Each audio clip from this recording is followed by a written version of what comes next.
हृदय से धन्यवाद करते हैं आपके पवित्र वचनों के लिए और पवित्र आत्मा के लिए और आपके इकलौते पुत्र प्रभु यीशु मसीह के लिए। और धन्यवाद करते हैं क्योंकि उसी के द्वारा वो हमारा द्वार है। जब हम उसके द्वारा परमेश्वर के राज्य में प्रवेश करते हैं तब हमें पवित्र आत्मा मिलता है, जो पवित्र वचनों के द्वारा हमें परमेश्वर की पहचान में कैसा जीवन होना चाहिए उसकी योजना के अंतर्गत उस जीवन के लिए प्रेरित करता है, ताकि हमारा जीवन पवित्रता से परिपूर्ण होकर परमेश्वर की महिमा का कारण बने और सारी महिमा उसको मिले जो महिमा के योग्य है। धन्यवाद करते हैं प्रभु। इस प्रार्थना को आपके इकलौते पुत्र प्रभु यीशु मसीह के नाम से मांगते हैं, आमीन। Praise the Lord. Word of God part 53 में आज हम एक इंपॉर्टेंट पॉइंट पे जा रहे हैं। What is illumination, why it is important for us. ये दो क्वेश्चन है और ये दो क्वेश्चन में पहला क्वेश्चन है व्हाट इज इल्यूमिनेशन। कल हमने जैसे देखा था enlightenment, illumination is also enlightenment. दो वर्ड आप यूज कर सकते हैं, आप इल्यूमिनेशन भी वर्ड यूज कर सकते हो और एनलाइटमेंट भी वर्ड यूज कर सकते हैं, दोनों सेम है। Illumination means turning on the light. Illumination का मतलब होता है या एनलाइटमेंट का मतलब होता है कि स्विच ऑन हो जाना, यानी प्रकाश आ जाना, बत्ती आ जाना, लाइट आ जाना। ऑफ अंडरस्टैंडिंग यानी turning on the light of understanding, समझ की बत्ती जल जाना। आप लोगों ने देखा होगा जब हम लोग कार्टूनिस्ट लोग जब ये दिखाते हैं, कार्टून बनाते हैं, तो उसमें जैसे ही आइडिया क्लिक होता माइंड में तो वो लोग उसमें पिक्चराइज क्या करते हैं, ऊपर एक बत्ती जल जाती है कि माइंड में आपके रोशनी आ गई। रोशनी means idea, you have an idea.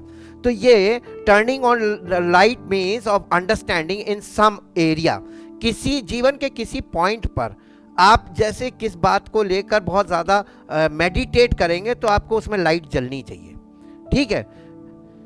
Through out the edges यानी युगों से people in every culture, her religion में, हर समाज में लोग मालूम क्या कर रहे थे, एंड रिलीजन, हर समाज में और हर रिलीजन में लोगों के साथ क्या था, have claimed some kind of revelation और एनलाइटमेंट। यानी हर रिलीजन में आप जाइए, उनकी पुस्तक को देखिए, उनसे बात कीजिए तो आपको एक प्रकार का रेवलेशन मिलेगा। उनके पास एक प्रकाशन है उनके पास, और एक प्रकार का एनलाइटमेंट है, that is also called illumination.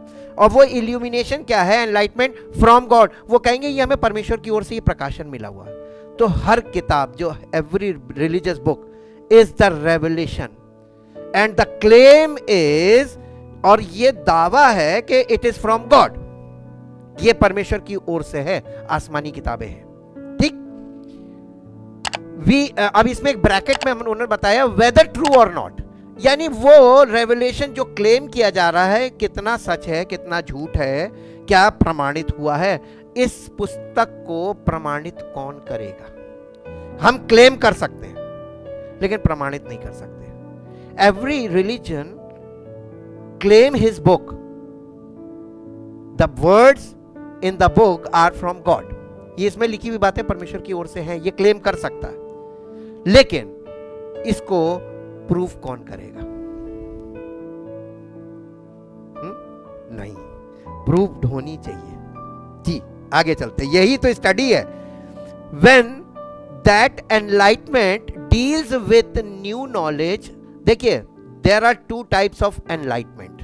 The meaning of enlightenment या illumination is, one type of illumination is called prophecy and the another type of illumination is understanding. इसके दो पार्ट हैं illumination के। ये पुस्तक सबसे ज्यादा पुरानी, the ancient book in the world. अब आप इस बुक को देखेंगे, इसको लिखने में टाइम कितना लगा, 1500 years इसको लगा लिखने में। कितने लोगों ने इसको लिखा, देयर आर 40 राइटर्स, 40 लोगों ने इसको लिखा। और वो 40 लेखक जो थे, they are chosen from God and they are enlightenment from God. परमेश्वर की ओर से उनको प्रकाश दिया जाता था बोलने की कि क्या लिखना है, यहां तक कि एकदम परफेक्ट वर्ड तक दिया जाता था। अब ये originally written in the old testament, originally written in Hebrew and the New Testament originally written in Greek. ये दो एंशिएंट लैंग्वेज है जो आज दुनिया में प्रचलित नहीं है। फिर इसका ट्रांसलेशन हुआ और ये बन गई सेप्टुएजेंट, और ये बन गया लैटिन में चला गया, लैटिन में इसको लिख दिया गया, और लैटिन से फिर ये इंग्लिश में कन्वर्ट किया गया, इंग्लिश में ट्रांसलेट किया गया। तो इसका ट्रांसलेशन जो हुआ है, उस ट्रांसलेशन के बाद अभी आप अगर सर्च करेंगे तो इसके हजारों वर्जन्स मिलेंगे आपको, लैंग्वेजेस, वर्जन्स, लेकिन आपको इसकी मूल भाषा में कोई बदलाव नहीं मिलेगा। अगर आप स्टडी करेंगे, बहुत यानी गहन अध्ययन करेंगे, तो आपको इसकी मूल भाषा मिल जाएगी। ठीक, इसलिए स्टडी इसकी बहुत जरूरी है। इसको पढ़ने से आपको कुछ फायदा नहीं है। लोग इसको नॉर्मल यानी रीड करते हैं, रीड करने से आपके सबकॉन्शियस ब्रेन में ये चीज जाएगी और कुछ समय तक आपको याद भी हो जाएगा कि ऐसा लिखा है, केवल मेमोरी में आएगा, लेकिन आपको इससे अंडरस्टैंडिंग नहीं मिलेगी। अंडरस्टैंडिंग मिलेगी तो कैसे मिलेगी? आप कंप्यूटर को ले आइए खरीद के, मैं एक प्रैक्टिकल एग्जांपल लेते हैं। आपने एक कंप्यूटर खरीदा, आप रोज कंप्यूटर की किताब पढ़िए और उसके एप्लीकेशंस को पढ़िए और कंप्यूटर को ऑन कीजिए, ऑफ कीजिए, तो आप उसको यूज कब करेंगे? हैं? तो आपको फिर प्रैक्टिकल के लिए आपको किसी से सीखना पड़ेगा बैठ के, है ना? कुकिंग में बैठे बैठे आप रेसिपी बता तो सकते हैं, लेकिन सेम टेस्ट वो ले आए, हम चैलेंज करते हैं, सुन के नहीं ला पाएगा।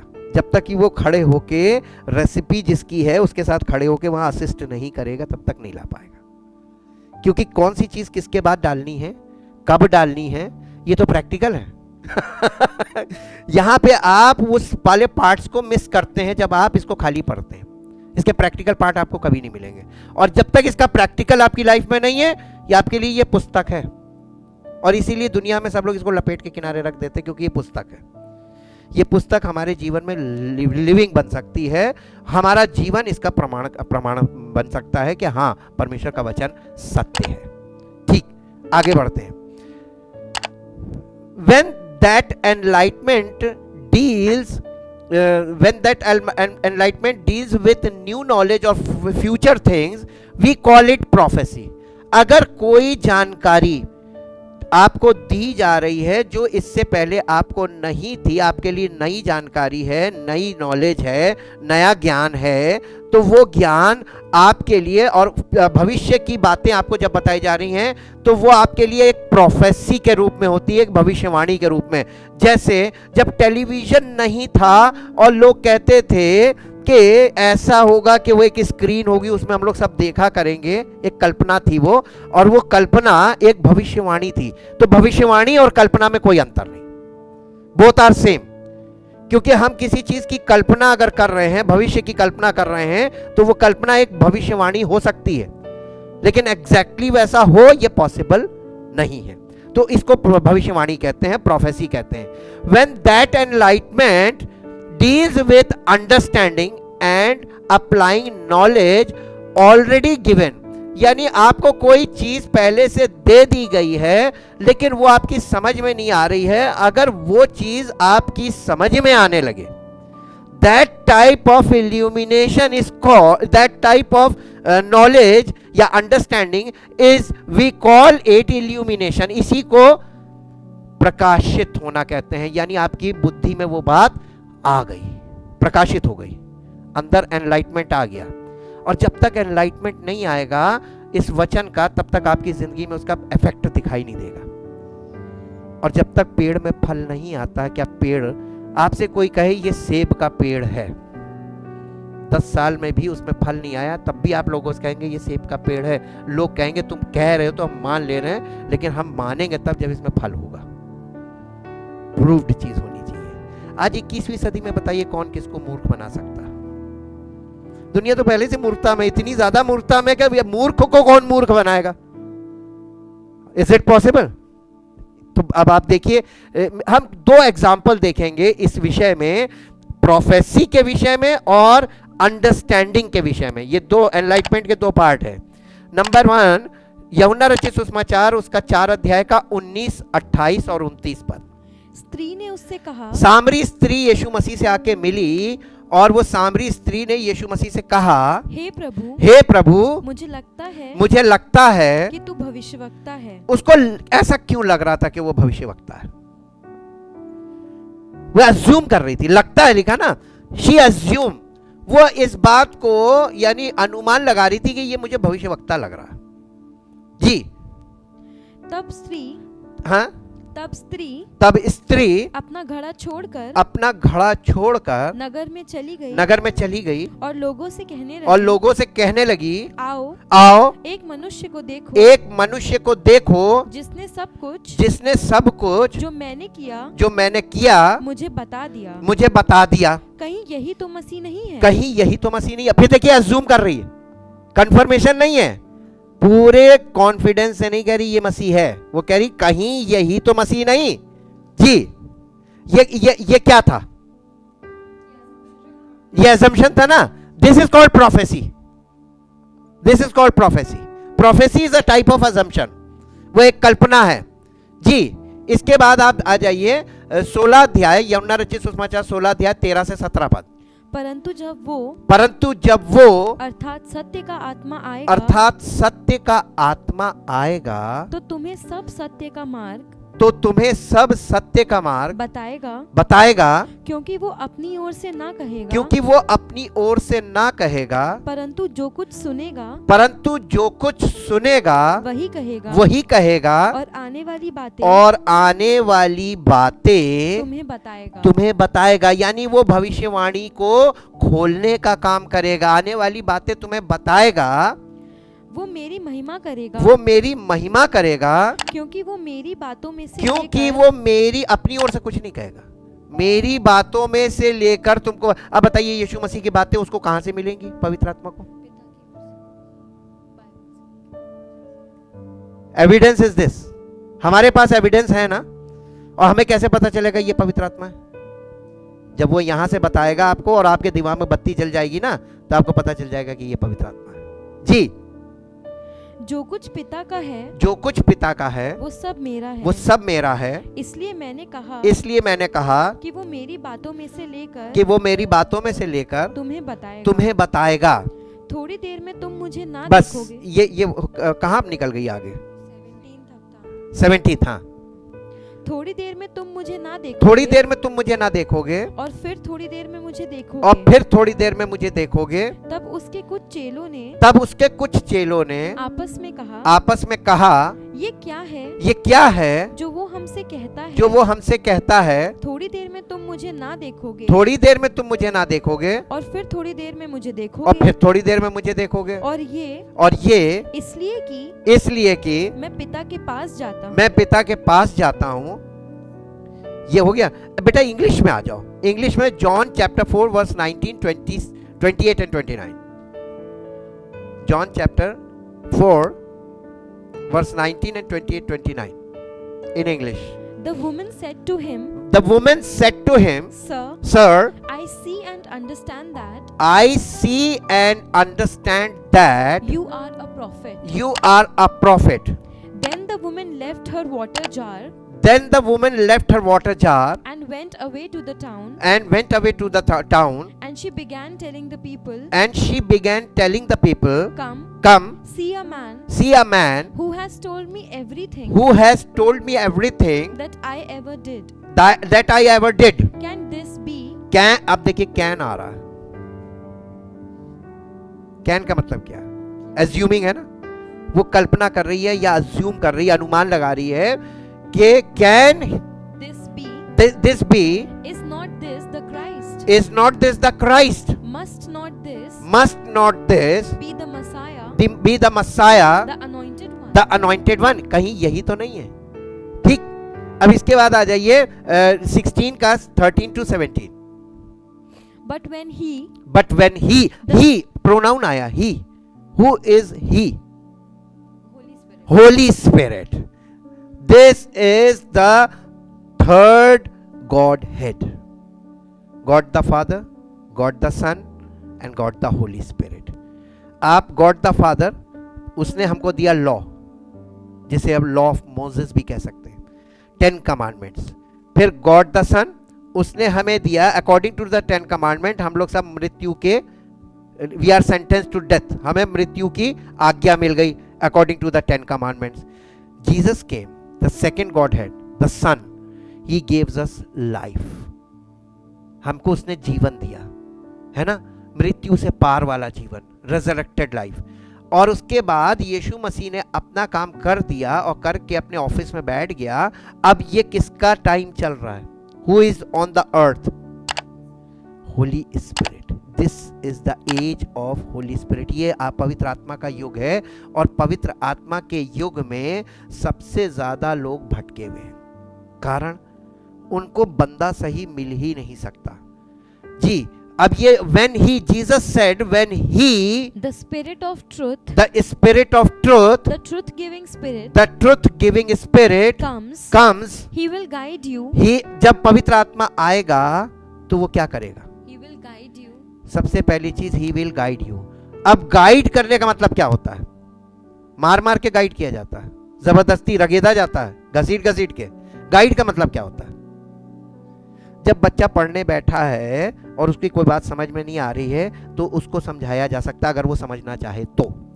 और अगर बच्चा पढ़ना ही नहीं चाहता है तो टीचर उसको समझा के दिखा दे तो हम मान जाए। When he is not interested, तो पवित्र आत्मा किस में इंटरेस्ट लेगा? जो परमेश्वर के वचन में इंटरेस्ट लेगा। जो इसमें इंटरेस्ट लेगा पवित्र आत्मा उसमें इंटरेस्ट लेगा, और जब जो इसमें इंटरेस्टेड नहीं है पवित्र आत्मा उसमें इंटरेस्टेड नहीं है। और बिना पवित्र आत्मा के परमेश्वर पिता और पुत्र दोनों आपको ग्रहण नहीं करेंगे। यीशु मसीह ये बता रहा है, when he comes, the spirit of truth, the truth giving spirit, he will guide you into all the truth, the whole full truth, the whole full truth। What is truth? The word of God is truth।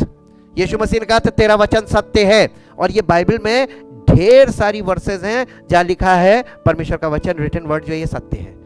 और वो तुमको पूरे, यानी from the beginning, उत्पत्ति से लेके प्रकाशित वाक्य तक, होल ट्रुथ में तुमको सत्य बताएगा भी, दिखाएगा भी जी। For he will not speak his own message on his own authority, but he will tell whatever he hears from the Father, he will give the message that has been given to him, and he will announce and declare to you the things that are to come। तुम्हारे भविष्य में होने वाली बातें भी तुमको बताएगा। आज भविष्य में होने वाली बातें किसको मालूम है? सबको अपना भविष्य अंधेरा दिखाई दे रहा है कि कुछ नहीं, सब खत्म होने वाला है, लेकिन हमको इसके बाद दिख रहा है कि भविष्य है। क्यों नहीं दिख रहा लोगों को? एक चीज की कमी है, वो आ जाएगा जिस दिन तुम्हारे जीवन में वो आ गया, उस दिन तुमको भविष्य में दिखाई देगा जी। He will honor and glorify me, he will honor and glorify me, because he will take off, receive, draw upon what is mine, and will reveal, declare, disclose, transmit it to you, everything that the Father has is mine, that is what I meant when I said that he the Spirit will take the things that are mine and will reveal it to you, and it will reveal it to you. In a little while you will no longer see me, and again after a short while you will see me. So some of his disciples questioned among themselves, what does he mean when he tells us, in a little while you will no longer see me, and again after a short while you will see me, and because I go to my Father। जी, अब आते हैं next point पे। अब आपको ये point clear हो गया होगा। Illumination is the ministry of the Holi Spirit, and this is the age of Holi Spirit. तो होली स्पिरिट के बिना मिनिस्ट्री बहुत फैल चुकी है। Every person who is giving the message from the Bible without the Holi spirit और a person motivated and controlled by the Holi spirit, इन दोनों की बोली में आपको अंतर मिलेगा। और वो अंतर क्या है? होली स्पिरिट का, पर्सन नहीं है। अब देखिए यूहन्ना रचित सुसमाचार 15 अध्याय का 26 पद पढ़िए। परंतु जब वो सहायक आएगा, जिसे मैं तुम्हारे पास पिता की ओर से भेजूंगा, अर्थात सत्य का आत्मा जो पिता की ओर से निकलता है, तो वो मेरी गवाही देगा। किसकी? मेरी कौन? Who said this? Jesus Christ. यीशु मसीह ने ये बात बोली है ना। यीशु मसीह की गवाही कौन देगा? होली स्पिरिट देगा। कब देगा? जब यीशु मसीह उसको हमारे जीवन में भेजेगा। और अगर मान लीजिए यीशु मसीह ने उसको हमारे जीवन में नहीं भेजा, तो हम यीशु मसीह की गवाही कैसे देंगे? देखिए हम प्रेयर कर रहे हैं, देखिए सुन ले तब की बात है। कॉन्फिडेंस से कोई बोल के दिखा दे, नहीं बोल पाएगा। Without the Holi spirit it is impossible, it is impossible, बिल्कुल असंभव है ये। जब वो जिसको पिता यीशु मसीह ने कहा, प्रॉमिस किया था अबाउट होली स्पिरिट, ये प्रॉमिस यीशु मसीह ने किया था, ना कि किसी चर्च ने किया है, ना कोई पास्टर ये दे सकता है। Who is the baptizer of Holi spirit? Only Jesus Christ. यूहन्ना बपतिस्मा देने वाले ने भी बोल दिया था, जो मेरे पीछे है, मेरे बाद आने वाला है, मुझसे श्रेष्ठ है, क्योंकि मैं तो तुम्हें पानी से बपतिस्मा देता हूं, वो तुम्हें पवित्र आत्मा से और आग से बपतिस्मा देगा। कौन देगा? केवल उसी के पास ये अथॉरिटी है। He is the authorized person to give us the Holi Spirit. Holy Spirit is a person, spiritual person. और स्पिरिचुअल पर्सन जब हमारे जीवन में आएगा, चलेगी किसकी? तो जब तक हम उसके पूरे कंट्रोल में नहीं होंगे, वो ड्राइविंग सीट मांगेगा हमारी। हाँ कंप्लीट। और आज के युग में क्या पॉसिबल है? तो आपको होली स्पिरिट कहां मिलेगा? बंदा ही नहीं है कोई। जैसे पौलुस ने कहा था, अब मैं जीवित ना रहा वरन मसीह मुझ में जीवित है, और अब मैं शरीर में जो जीवित हूं केवल उस विश्वास से जो उस पर है कि उसकी मर्जी मेरे जीवन से पूरी हो। बिल्कुल गुलाम जैसे नहीं होते जिनकी अपनी कोई मर्जी नहीं होती, टोटल सरेंडर्ड। ऐसा बंदा अगर आपको मिल जाए जो पिता पुत्र पवित्र आत्मा को टोटली सरेंडर्ड हो, वही होली स्पिरिट होगा। तो दुर्लभ है ना, इतनी आसानी से इजीली अवेलेबल नहीं है। इसको इंग्लिश में पढ़ दो बेटा। John chapter 15 verse 26। But when the comforter, counselor, helper, ये देखिए इसकी मिनिस्ट्री क्या क्या होगी? Comforter, helper, counsellor, helper, advocate, intercessor, strengthener, stand by, comes, whom I will send to you from the Father, the Spirit of truth, who comes from the Father, he himself will testify regarding me, वो मेरे विषय में तुमको बताएगा। देखिए spirit of truth, what is truth? Word of God is truth. Holi spirit फिर काहे का स्पिरिट हुआ? Spirit of the word of God. Word became flash, incarnation भी समझ में आ जाएगा। जैसे ही आपको राइट मीनिंग मिलेगी, वैसे ही आपके दिमाग में बत्ती जल जाएगी, ओ पूरी दुनिया जो है वो गलत गोले में घूम रही है। और बोला उसने कुछ है, कोई समझ ही नहीं पाया। और ये इसलिए नहीं समझ पाया क्योंकि ये सब चली गई शेल्फ में, और जो ट्रेडिशनल मैसेज हम वो सुन रहे हैं, और गीत ज्यादा सुनते लोग। इससे वचन से कोई मतलब नहीं, इसको तो शेल्फ में डाल दिया अंदर, इसका कोई काम नहीं। एंशिएंट बुक है, और ये एंशिएंट बुक नहीं है, this is the book of transformation of life. ये जीवन परिवर्तित कर देगी जी।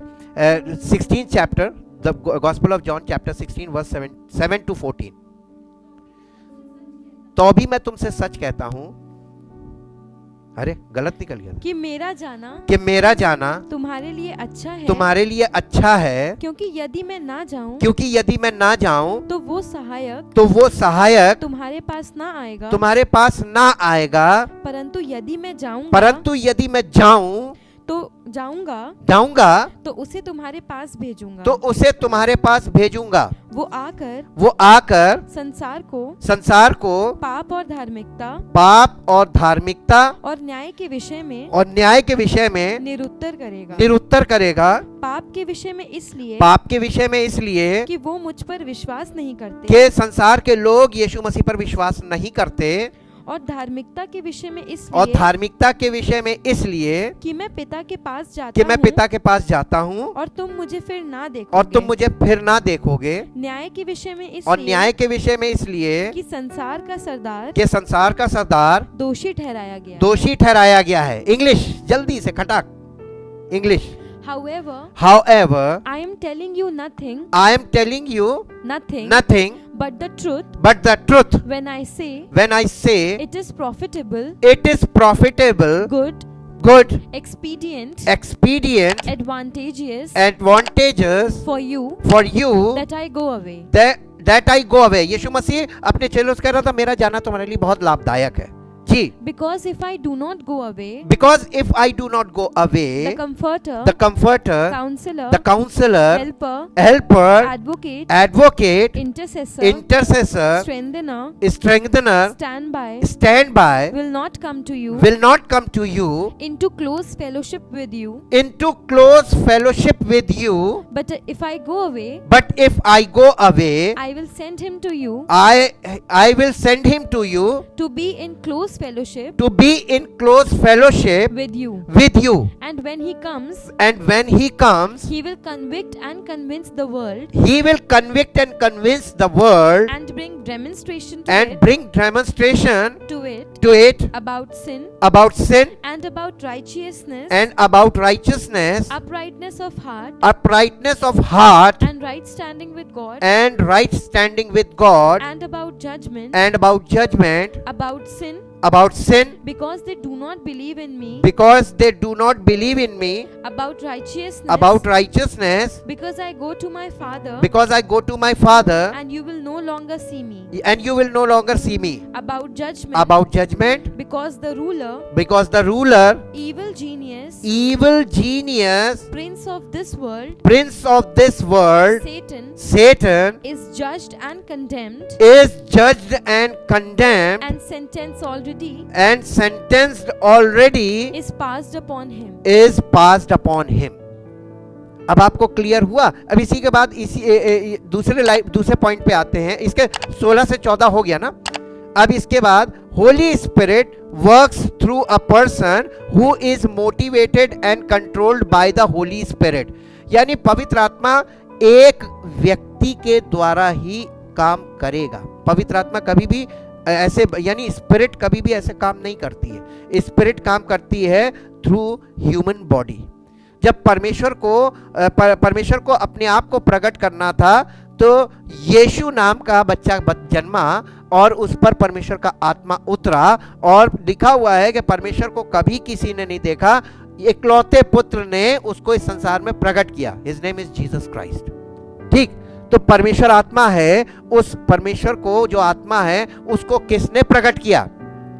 पुत्र ने एक मनुष्य के रूप में ही तो प्रकट किया। उत्पत्ति में आप पढ़ते हैं, उत्पत्ति में लिखा हुआ है परमेश्वर ने मनुष्य को अपने समान अपने स्वरूप में रचा। God created man in his own image and in his own likeness. और मनुष्य पतन की अवस्था में चला गया, तो हर मनुष्य अपने आप को गॉड के रूप में प्रस्तुत कर रहा है। Every man represents himself as a God. ये क्या हुआ? क्योंकि वो पतन की अवस्था में, लॉस्ट नॉलेज ऑफ गॉड। तो परमेश्वर ने उसी मनुष्य को जो पतन की अवस्था में था अपने आप को प्रकट करने के लिए, in the new testament God became man. तो new testament starts with God in the image of man, his name is Jesus Christ. Just opposite हो गया। जब मनुष्य के रूप में परमेश्वर प्रकट हुआ तो किसी ने एक्सेप्ट ही नहीं किया, ये हो ही नहीं सकता। क्योंकि सब लोग परमेश्वर को महान और वो शक्तिशाली और वो जादूगर टाइप का ये कर दिया और वो कर दिया, हाथ ऐसे किया इधर, ऐसा नहीं है। परमेश्वर वास्तविक है, परमेश्वर वास्तविक है और उसका वचन परमेश्वर की वास्तविकता में हमको आगे सिखाता है। और हमें वास्तविकता जरूर मालूम होनी चाहिए। ट्रुथ का मतलब है वास्तविकता, सच्चाई। हमें सच्चाई मालूम होनी चाहिए। परमेश्वर ने जब अपने आप को प्रकट किया थ्रू हिज सन, लेकिन कोई नहीं माना, लेकिन परमेश्वर ने उसके द्वारा एक जबरदस्त काम किया, मनुष्य के पापों का प्रायश्चित उसी के द्वारा करवाया। और तीसरे दिन वो जी उठा और आज वो अपने ऑफिस में बैठा, he is alive in the office, और वो हाई प्रीस्ट है, हाई प्रीस्ट। ठीक, अब देखिए, Holi spirit works through a person who is motivated and controlled by the Holi spirit. दूसरा पत्रस 1 अध्याय उसका 20 और 21 पद पढ़िए। पर पहले ये जान लो कि पवित्र शास्त्र की कोई भी भविष्यवाणी, पवित्र शास्त्र की यानी बाइबल की कोई भी भविष्यवाणी किसी के अपने ही विचारधारा के आधार पर पूर्ण नहीं होती। जैसे आपने ये पढ़ा कि यीशु मसीह के आने वाला, तो और कोई आज कहे कि वो तो आ चुका, तो उसके इंटरप्रिटेशन से क्या ये बात सच मान ली जाए कि आ चुका? नहीं।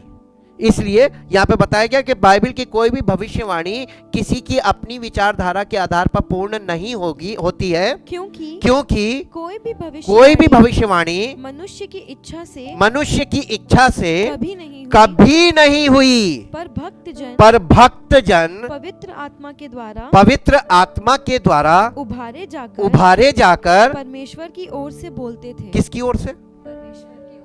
कैसे बोलते थे? परमेश्वर की ओर से। तो परमेश्वर शुरू से मनुष्यों का प्रयोग करता आया है अपनी आत्मा के द्वारा। तो परमेश्वर की आत्मा कभी भी काम करेगी, आपसे बात करना होगा तो एक मनुष्य के द्वारा ही बात करेगी। अब वो मनुष्य परमेश्वर की आत्मा के द्वारा आपसे बात कर रहा है या वो किसी और आत्मा से बात कर रहा है, यह आपको परखना है। You need to study the word of God. इसलिए आपको परमेश्वर के वचन के अध्ययन की आवश्यकता है कि नहीं है? क्योंकि आजकल तो बहुत से लोग खड़े हो गए, अब आप कैसे पता लगाएंगे कहां से पवित्र आत्मा बात कर रहा है, कहां से भ्रम का आत्मा बात कर रहा है? How can you discern? Question बहुत इंपॉर्टेंट है और आजकल के लोगों से ज्यादा भटका कोई नहीं है। Everybody is highly educated, well educated, उसके बाद भटक रहे हैं। क्यों? Because they don't have the knowledge of the word of God. परमेश्वर के वचन का उनको ज्ञान नहीं है। इससे तो वो कोसों दूर हो गए। इसको बेटा इंग्लिश में पढ़ दो।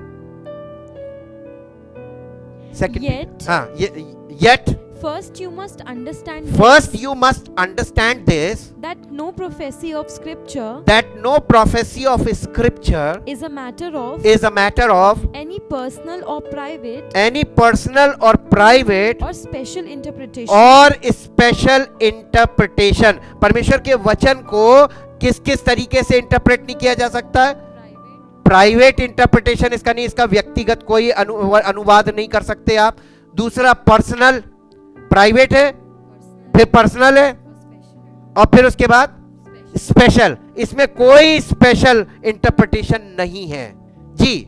For no prophecy ever originated because some man willed it, यानी कुछ लोगों को मन में आया कि कुछ बोल दें और वो लिख दिया जाए, इसलिए उन्होंने भविष्यवाणी की। ऐसा नहीं है ये कहा जा रहा जी। It never came by human impulse, but men spoke from God who were born along,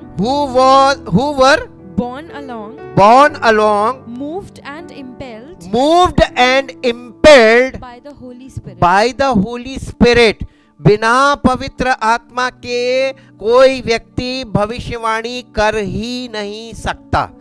और ऐसी भी भविष्यवाणियां जो मनुष्यों के द्वारा होती हैं वो डिवाइन प्रोफेसीज नहीं कहलाती हैं जी।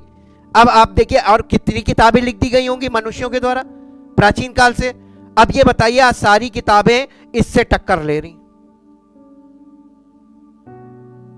प्रूफ कैसे होगा जी? आगे आइए। इसके बाद है लूका रचित सुसमाचार 4 अध्याय उसका पहला पद। फिर यीशु पवित्र आत्मा से भरा हुआ यर्दन से लौटा और 40 दिन तक आत्मा के सिखाने से आत्मा उसको सिखा कैसे रहा होगा? यीशु मसीह सीख रहा था तभी तो सिखा रहा था ना। आत्मा जबरदस्ती नहीं करता। यीशु मसीह आत्मा के ताबे था। ताबे का मतलब टोटली कंट्रोल्ड।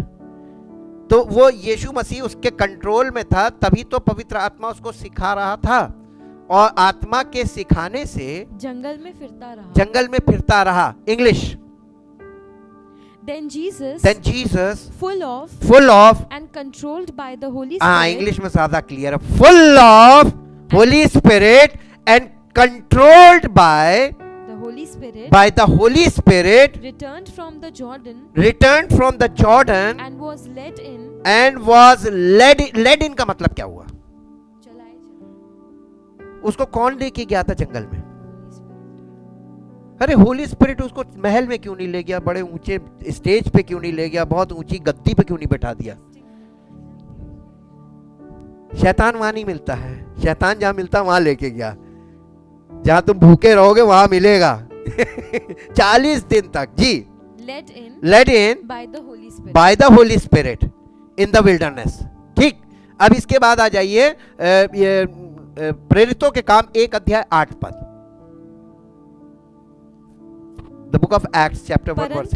परंतु जब पवित्र आत्मा आएगा तुम पर आएगा तब तुम सामर्थ पाओगे और यरूशलेम और सारे यहूदिया और सामरिया में और पृथ्वी के छोर तक मेरे गवाह ठहरोगे। ये किससे बोला गया था? ये हमसे नहीं बोला जा रहा। नहीं, ये अपोस्टल से यीशु मसीह अपने चेलों से बोल रहा था।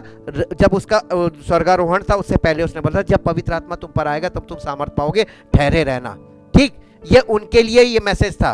अब बेटा इसको इंग्लिश में पढ़ दो। But you shall receive power, ability, efficiency, and might, when the Holy Spirit has come upon you, and you shall be my witnesses in Jerusalem and all Judea and and Samaria and to the ends the very bounds of the earth।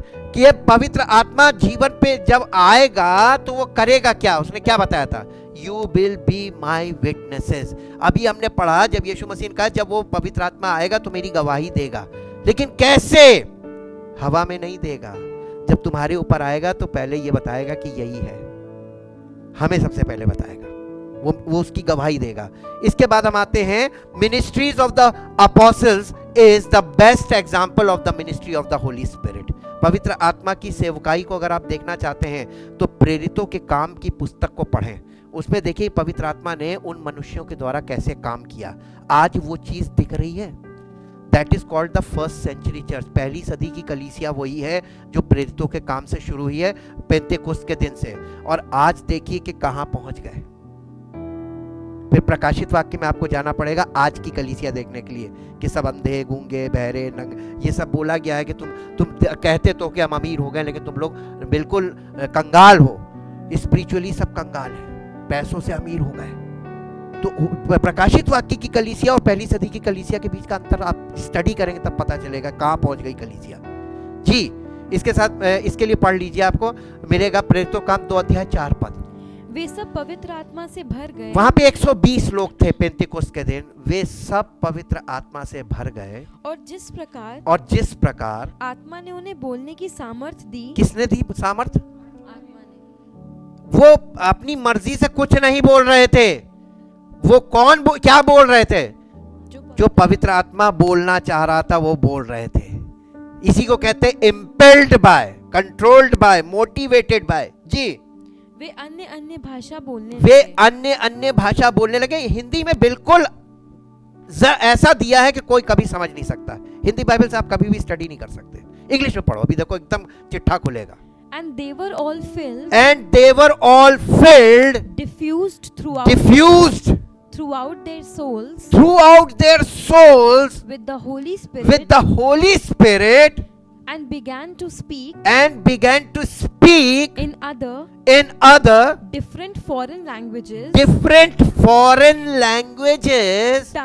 tongues, as the Spirit kept giving them clear and loud expression in each tongue in appropriate words. पवित्र आत्मा जब तुम्हारे द्वारा बात करेगा, तुम्हारी बुद्धि से बात नहीं कर रहा, तो वो एप्रोप्रिएट वर्ड्स पर एक्सप्रेस करेगा. This is the sign of the Holi Spirit, कि वो पवित्र आत्मा के द्वारा बोल रहे थे. क्योंकि वहां पर खड़े हुए जो लोग थे, उसमें से 3000 लोग उसी समय आए और उन्होंने, उनके सुनने वालों के दिल छिद गए. ताली नहीं बजी. जब पवित्र आत्मा बोलेगा तो ताली नहीं बजेगी. जब पवित्र आत्मा बोलेगा तो आपका दिल छिद जाएगा. पियर्सिंग बातें, चुभने वाली बातें बोलेगा, क्योंकि ट्रुथ होगा. God, what is the meaning of God? Capital GOD, God. Capital meaning, God means Father, Son and Holy Spirit. उत्पत्ति की पुस्तक 1 अध्याय 26 पद.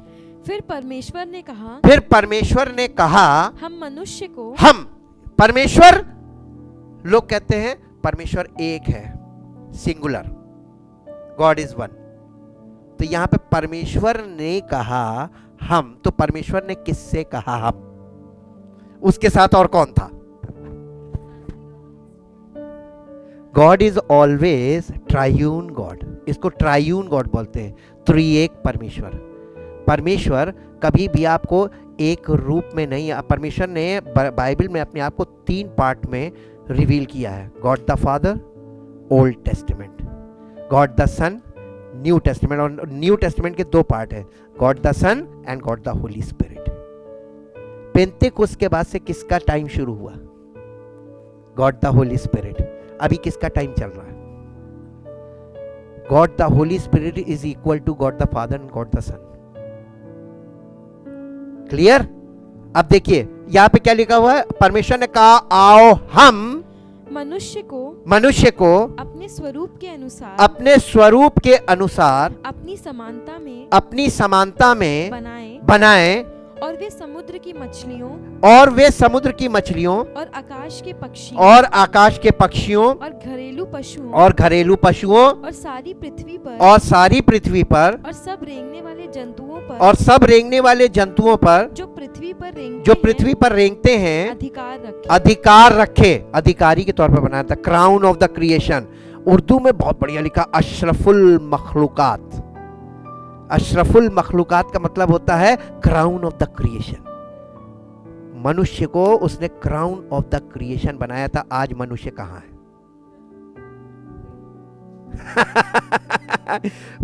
वो चीज, क्या चीज माइनस हो गई तो वो क्राउन चला गया. यीशु मसीह ने वही क्राउन वापस लिया. Jesus gain that crown. ठीक, न्यू टेस्टिमेंट में इसलिए क्राउन्स हैं. There are 5 crowns in the new testament promised. देखिए अब यहां पे इसको इंग्लिश में पढ़ो बेटा. 126. God said, let us. Father, Son and Holy Spirit. Let us का मतलब Father, Son and Holy Spirit. Make mankind. In our image. इसका मतलब, एक मिनट यहाँ पे रुकिए. जब उसने छठे दिन मनुष्य को जब बनाया, then he said, let us make Father, Son and Holy Spirit. इससे पहले आप देखिए, यहाँ से पहले 1 से 25 पद तक, 1 से 25 तक परमेश्वर ने सब कुछ बना दिया, मनुष्य नहीं था. तो सब कुछ किसने बनाया? तीनों ने मिलके बनाया. लेकिन तीनों ने मिलके बना सब कुछ दिया और ये वाली मीटिंग नहीं करी कि आओ हम मनुष्य को बनाएं. तो सृष्टि बनाई किसके लिए थी? मनुष्य के लिए.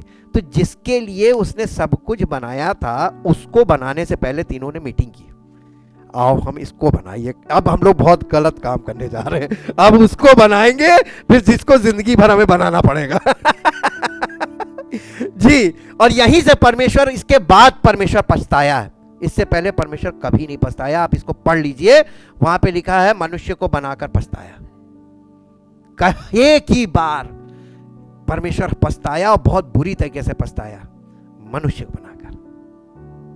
जी, after our likeness, and let them have complete authority over the fish of the sea, the birds of the air, the tame beasts, and over all the earth, and over everything that creeps upon the earth.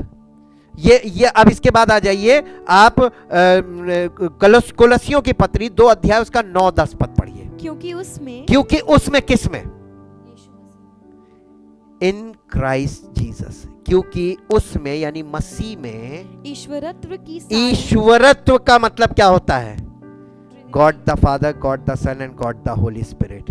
ये तीनों, God the Father, God the Son and God the Holi Spirit, bodily देह सहित उसमें वास करते। किसमें? In Jesus Christ, who is the supreme place of God, यानी परमेश्वर के रूप में कौन हो गया? अब आज लोग उसी को किनारे करके रखे हुए। बाइबल बता रही है, साफ लिखा हुआ है, पढ़ने वाले को क्लियर होना चाहिए। जी, ईश्वरत्व की सारी परिपूर्णता सदैव वास करती है, और तुम उसी में, जब हम मसीह में आ गए, उसी में का मतलब मसीह में, when we are in Christ, हम क्या हो गए? भरपूर हो गए हो। हाँ, जो सारी प्रधानता और अधिकार का शिरोमणि है। जी, इसको इंग्लिश में पढ़ दो बेटा। For in him the whole means in Christ, the whole fullness of deity. अब एक बात बताओ, in him क्यों लिखा है यहाँ पे?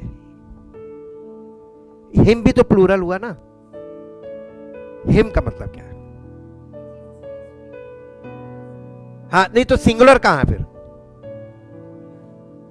God the Father, God the Son and God the Holi spirit, in him, यानी जब तुम इन तीनों में, जी, इन हिम, इसी ये तीनों में जब आ जाते हैं तब हम मसीह में हैं। जी, the whole fullness of deity, the Godhead continues to dwell in bodily form, giving complete expression of the divine nature, and you are in him, made full, and having come to fullness of life, in Christ, you too are filled with the Godhead, Father, Son and the Holy Spirit, and reach full spiritual stature. And he is the head of all, rule and authority of every angelic principality and power. हम सब जब हम मसीह में आ गए और ये तीनों चीजों में हम परिपक्व हो गए, फुल स्टेचर पहुंच गए, तो हम ये सारी एंजेलिक जिसकी लोग वर्शिप कर रहे हैं, संतों की और ये स्वर्गदूतों की आराधनाएं कर रहे हैं, हम सब इससे ऊपर हो गए। एक मसीही उससे बहुत ऊपर है जहां आज लोग खड़े हुए हैं। जी, अब ये हम लोगों के लिए गुड न्यूज होनी चाहिए। The basic level of illumination और enlightenment is the knowledge of sin. भजन संहिता 18 अध्याय 28 पद। हाँ, तू ही मेरे दीपक को जलाता है, मेरा परमेश्वर यहोवा मेरे अंधियारे को उजियाला कर देता है। एनलाइटमेंट का मतलब क्या होता है? उजियाला कर देना। आत्मिक जीवन में सब लोग क्या हालत है इसकी? सब अंधकार में हैं, सब अज्यूम कर रहे हैं। जी, English. For you cause my lamp to be lighted and to shine. The Lord my God illuminates my darkness. तभी तो यीशु मसीह ने कहा तुम जगत की ज्योति हो। पहले उसने कहा मैं जगत की ज्योति हूं, और फिर अपने चेलों से कहा तुम जगत की ज्योति हो, मेरे बाद तुम हो।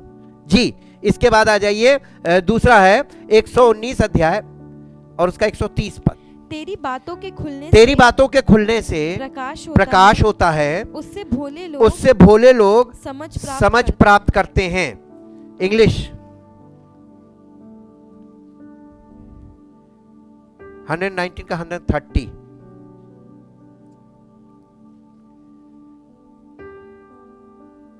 The entrance and unfolding of your word. The entrance and unfolding of your words. The entrance and unfolding of your words. Give light. Give light. Their unfolding gives understanding. Their unfolding give understanding. Discernment and comprehension. Discernment and comprehension. To the simple. To the simple. एक साधारण व्यक्ति को परमेश्वर के वचन की जानकारी हो सकती है अगर वो स्टडी कर ले तो, है ना। इल्यूमिनेशन होगा जब ये समझ में आने लगेगी, तब आपकी जिंदगी से रोशनी निकलेगी। लोग आपसे बात करेंगे, कहेंगे तुम किसी और नक्षत्र से आए हो, क्योंकि ऐसे लोग तो आजकल दुनिया में है नहीं। Ministry of the Holi spirit in the new testament, नए नियम में पवित्र आत्मा की क्या सेवकाई है, ये आप देखिए। वो रिलीजियस काम नहीं करेगा। पवित्र आत्मा कभी रिलीजियस काम करने आया ही नहीं था। यीशु मसीह ने ये बताइए कौन सा रिलीजियस काम किया, एक बताइए। कोई नहीं काम किया, तो उसके नाम से रिलीजियस कैसे चल रहा है? इसका मतलब गलत चल रहा है। ठीक, इसके बाद आइए 1 कुरिन्थियों 2 अध्याय 10 से 13। हे भाइयों मैं तुमसे हमारे प्रभु यीशु मसीह के नाम से विनती करता हूँ कि तुम सब एक ही बात करो और तुम में फूट ना हो, परंतु एक ही मन। बेटा 1 कुरिन्थियों 2 अध्याय का 10 से, ये गलत पढ़ रही हो तुम, रेफरेंस मुझे गलत लग रहा है। परंतु परमेश्वर ने उनको अपने आत्मा के द्वारा हम पर प्रकट किया, क्योंकि आत्मा सब बातें वरन परमेश्वर की गूढ़ बातें भी जांचता है। मनुष्य में से कौन किसी मनुष्य की बातों को जानता है, केवल उस मनुष्य की आत्मा के जो उसमें है। वैसे ही परमेश्वर की बातें भी कोई नहीं जानता। ये हमें बहुत अच्छी लगती बात, मालूम क्यों? सब बॉस तो बने बैठे हैं, लेकिन हमें यहाँ से गुड न्यूज ये मिलती कोई नहीं जानता, तो हमको किसी की कोई चिंता नहीं। हमें मालूम है कि नहीं है। हमारा फायदा तब है जब हमें मालूम है, नहीं है क्योंकि अगर हमें नहीं मालूम तो हमारा फायदा नहीं है, और दुनिया हमसे फायदा उठाएगी। हमको फायदा मिलेगा कब? जब हमें मालूम होगा। पर इसी तरह परमेश्वर की बातें भी कोई नहीं जानता, केवल परमेश्वर का आत्मा। वेरी गुड, कौन जानता है? अगर हमको वो मिल जाए, हमें फिर किसी की जरूरत नहीं है जी। परंतु हमने संसार की आत्मा नहीं, परंतु वो आत्मा पाया है जो परमेश्वर की ओर से है, कि हम उन क्यों मिला है हमको? ताकि हम उन बातों को जाने जो परमेश्वर ने हमें दी है। हमारे पास बाइबल तो है, लेकिन जानकारी इसकी नहीं है। कैसे मिलेगी? ताकि हमें वो आत्मा दिया है, ताकि हम उन बातों को जाने जो परमेश्वर ने हमें दी है। इसमें लिखी बातों को वही खोलेगा जी। जिनको हम मनुष्यों के ज्ञान की सिखाई हुई बातों में नहीं, परंतु परमेश्वर की आत्मा की सिखाई हुई बातों में आत्मिक बातों से मिला कर सुनाते हैं। और आज के जमाने में ये मिनिस्ट्री स्टॉप है, ये भी बता दे आपको। English Yet to us God has unveiled and revealed them by and through his spirit, for the Holy Spirit searches diligently, exploring and examining everything, even sounding the profound and bottomless things of God, the divine counsels and things hidden and beyond man's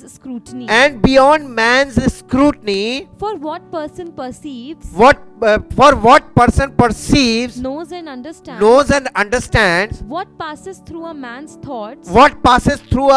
thoughts, except man's own spirit, except man's own spirit within him, given him, within him. within him. Just so, no one discerns, comes to know and comprehend the thoughts of God, except the Spirit of God. Now we have not received the Spirit that belongs to the world, but the Holy Spirit, who is from God, given to us, that we might realize and comprehend and appreciate the gifts of divine favor and blessing so freely and lavishly bestowed on us by God. And we are setting these truths in words not taught by human wisdom, but taught by the Holy Spirit, combining and interpreting spiritual truths with spiritual language to those who possess the Holy Spirit. सुनने वाला भी अगर पवित्र आत्मा होगा उसके पास, तो मेरी बातें उसको खट से समझ में आ जाएगी। इसका मतलब ये क्लोज सर्किट चल रहा है, परमेश्वर की आत्मा आपस में लोगों को फायदा मिलेगा। ये इफिसियों की पत्री 1 अध्याय उसका 17-18 पद, कि हमारे प्रभु यीशु मसीह का परमेश्वर जो महिमा का पिता है तुम्हें अपनी पहचान में ज्ञान और प्रकाश की आत्मा दे और तुम्हारे मन की आंखें। अब ये धर्म की आत्मा क्यों नहीं आ रही है?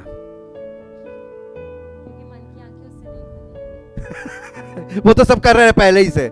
ज्ञान और प्रकाश की आत्मा दे और तुम्हारे मन की आंखें ज्योतिर्मय हो कि तुम जान लो कि उसकी बुलाहट की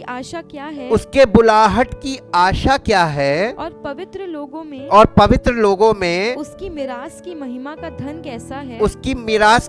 का धन कैसा है और उसकी सामर्थ हम में जो विश्वास करते हैं कितनी महान है उसकी शक्ति के प्रभाव के उस कार्य के अनुसार जो उसने मसीह में किया कि उसको मरे हुओं में से जिलाकर स्वर्गीय स्थानों में अपनी दाहिनी ओर सब प्रकार की प्रधानता और अधिकार और सामर्थ और प्रभुता के और हर एक नाम के ऊपर जो न केवल इस लोक में पर आने वाले लोक में भी लिया जाएगा बैठाया। कहाँ पे है यीशु मसीह? यही शिरोमणि है, वो सबसे टॉप पे है और आप उसके साथ कनेक्ट हैं through the Holi Spirit and through the word of God. अगर ये दोनों चीजों में आप कंबाइंड नहीं हैं तो आप वहां तक उसकी आपकी पहुंच नहीं होगी। आप नहीं पहुंचेंगे तो आपको कुछ नहीं मिलेगा। इंग्लिश में पढ़ दो बेटा। For I always pray to the God of our Lord Jesus Christ, the Father of glory, that he may grant you a spirit of wisdom and revelation. Holy Spirit is the spirit of wisdom and revelation. Of insight into mysteries and secrets, in the deep and intimate knowledge, into the deep and intimate knowledge of him, by having the eyes of your heart flooded with lights, so that यानी अब तुम्हारी आंखों में इतनी ज्योति भर जाएगी, flooded with lights, जी बाढ़ आ जाएगी तुम्हारे पास, इतना प्रकाश होगा जी, so that you can know and understand the hope to which he has called you, and how rich is his glorious inheritance in the saints, his set apart ones. परम पिता परमेश्वर, हम आपका दिल से धन्यवाद करते हैं। आपका एक एक वचन जो इसमें लिखा हुआ है, जो पवित्र आत्मा जब हमें खोलकर बताता है तो वो प्रकाश हमें मिलता है। ताकि प्रभु हम उस जीवन को पाएं जो प्रकाश से भरा जीवन है, प्रकाशित जीवन, ताकि हम सबका जीवन आपकी महिमा का कारण बने। लोग इस प्रकाश को, जो आपका प्रकाश हम में से प्रकट होता है, इसके द्वारा उन्हें भी प्रकाश मिले और आपको महिमा मिले और हमारे जीवन में आपका अनुग्रह बना रहे। धन्यवाद के साथ इस प्रार्थना को आपके इकलौते पुत्र प्रभु यीशु मसीह के नाम से मांगते हैं, आमीन। Praise the Lord. परमेश्वर आशीष